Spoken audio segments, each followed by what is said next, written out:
Hello les amis, aujourd'hui on va parler du thème des courbatures. Alors moi je me souviens de mon père qui était pourtant fils d'agriculteur et puis à plus de 50 ans il avait décidé avec ma mère de faire les vendanges. Et après le premier jour de travail, il n'avait pas réussi le lendemain à se lever de son lit tellement il était raide, tellement il était courbaturé. Donc les courbatures, parfois on s'en passerait volontiers et je vais vous dire dans cette vidéo les méthodes qui permettent de couper les courbatures si nécessaire parce que parfois vous allez voir qu'elles sont utiles. Alors petite parenthèse, le mot courbature, ça vient de court et de battu. Donc c'est quelqu'un qu'on a battu de façon à ce qu'il soit recourbé. En anglais, on parle de delayed onset soreness, ça veut dire douleur d'apparition retardée. Comme le nom en anglais l'indique, les courbatures, ça intervient toujours le lendemain. Suite à une activité physique intense, il y a une réponse inflammatoire avec une production de cytokines qui sont des messagers et de facteurs de croissance qui vont favoriser la réparation musculaire et la reconstruction du muscle, enfin pas seulement du muscle mais aussi des tendons et des fascias.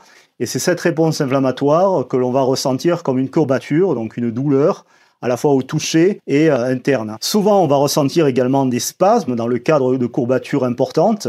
Alors le mécanisme est simple, ce sont des lésions au niveau des fibres musculaires. Et autour de ces fibres musculaires, les autres fibres vont se contracter pour protéger la fibre qui est lésée et favoriser sa reconstruction. Le phénomène de la courbature est un phénomène tout à fait bénéfique parce que sans courbature, on n'a pas d'hypertrophie musculaire, mais il y a certaines situations où la courbature est trop intense, donc on veut la réduire, ou alors on veut la stopper complètement quand on est dans une situation où on ne peut pas se permettre d'être courbaturé. Par exemple, si vous enchaînez les compétitions sportives, vous devez refaire une compétition le lendemain, vous ne pouvez pas vous permettre d'être courbaturé. Si vous êtes un militaire en opération, c'est la même chose. Vous voulez vous entraîner, mais vous voulez être opérationnel le lendemain. Moi, j'ai fait des stages de surf où on surfait 6 heures par jour. Vous voulez être opérationnel jusqu'à la fin du stage, c'est logique. Le premier outil, ce sont les douches contrastes. Alors les douches contrastes, ça a un double effet qui se coule, le chaud et le froid.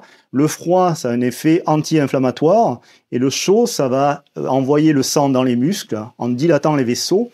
Et donc tout ça, ça va stimuler la pompe lymphatique. La deuxième technique, ce sont les bains glacés, une technique qui est employée par de plus en plus d'athlètes de haut niveau. Michael Phelps, par exemple, il utilisait les bains glacés. Vous avez aussi Cristiano Ronaldo qui utilise régulièrement les bains de glace et également LeBron James.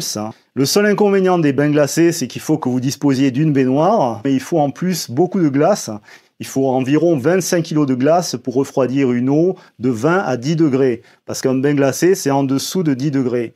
Donc vous voyez, ça demande un peu d'investissement financier. Ou alors, si vous disposez d'un énorme congélateur, dans ce cas-là, vous n'avez pas à vous déplacer au supermarché pour acheter 25 kg de glace. Les bains glacés, ça a un effet radical. Ça va couper net l'inflammation. Mais par contre, ça ne s'improvise pas. Il faut d'abord passer par les douches froides, au moins rester 3 minutes sous une douche froide avant d'envisager le bain glacé. Et vous faire accompagner par quelqu'un, parce que si vous avez un malaise, il faut toujours quelqu'un pour appeler éventuellement les secours. La troisième méthode, ce sont les automassages. Je recommande toujours de les faire dans le sens du cœur.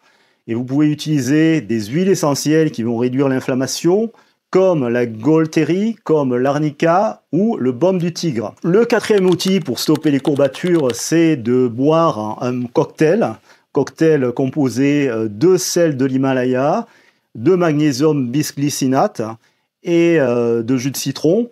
Vous pouvez absorber ça toutes les 3 ou 4 heures, plusieurs fois dans la journée, et vous verrez que ça a un effet remarquable sur les spasmes et sur la douleur des courbatures.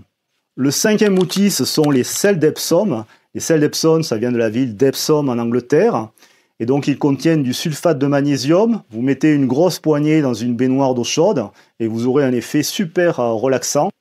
Vous avez 3 bénéfices avec les sels d'Epsom: anti-inflammatoire, détoxification et relâchement musculaire. Le sixième outil, ce sont les étirements dynamiques. Ils permettent de mobiliser les fascias, de faire sauter les restrictions neurologiques en régularisant la relation tension-longueur du muscle et donc de réduire les courbatures. Abordons maintenant le 7e outil qui est bien connu des pratiquants de CrossFit, donc c'est le massage avec le foam roller et les lacrosse balls. Donc là, vous allez exercer une pression sur le muscle qui va relâcher le muscle parce qu'il faut savoir que la douleur des courbatures, ça vient à la fois de l'inflammation, mais ça vient aussi de récepteurs situés dans les muscles, comme des récepteurs sensibles à l'étirement et sensibles à la pression. Et ces récepteurs, ils peuvent augmenter donc la douleur de la courbature Et le fait donc de passer le foam roller ou une balle donc de lacrosse ou une balle de tennis, ça vous permettra de détendre ces récepteurs et donc de relâcher le muscle. Donc vous allez opérer un véritable reset au niveau des récepteurs de l'étirement et de la pression. Le 8e outil est peu connu, donc c'est la relation tension-longueur du muscle idéale pour permettre le relâchement musculaire.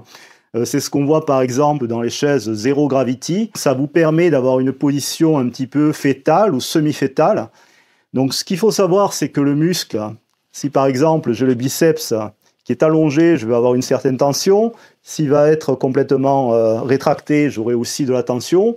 Mais en ayant le bras légèrement fléchi, à ce moment-là, ça va minimiser les tensions musculaires. Donc c'est un phénomène qui a été étudié par la NASA. Ça permettait aux astronautes notamment de se relâcher dans l'espace, parce qu'il fallait trouver une position idéale pour dormir, de façon à ce qu'ils aient vraiment les muscles bien relâchés. Et donc ils ont étudié tout ça. Donc une position dans le lit semi-fétal, d'ailleurs Cristiano Ronaldo, il dort tout le temps comme ça. Ça permet d'avoir un bon relâchement musculaire et d'avoir une nuit plus réparatrice, parce que vos muscles sont dans la bonne tension-longueur. Maintenant, je vais aborder un point très important, c'est que les courbatures, ça vient surtout de la phase retour d'une contraction, la phase excentrique. Par exemple, si je soulève avec mes biceps, je fais un cœur de biceps, donc il va y avoir une contraction, et ensuite je redescends la barre, donc c'est la phase excentrique, il y a toujours une tension, mais le muscle est en train de s'allonger. Donc c'est cette phase en fait qui crée le plus de courbatures, et c'est d'ailleurs l'excentrique qui crée aussi le plus d'hypertrophie musculaire.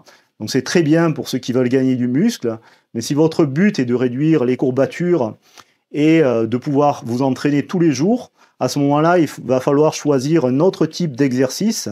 Donc le premier, ce sont par exemple les swings de kettlebell. Vous avez essentiellement une phase concentrique, après vous avez un retour qui est très rapide.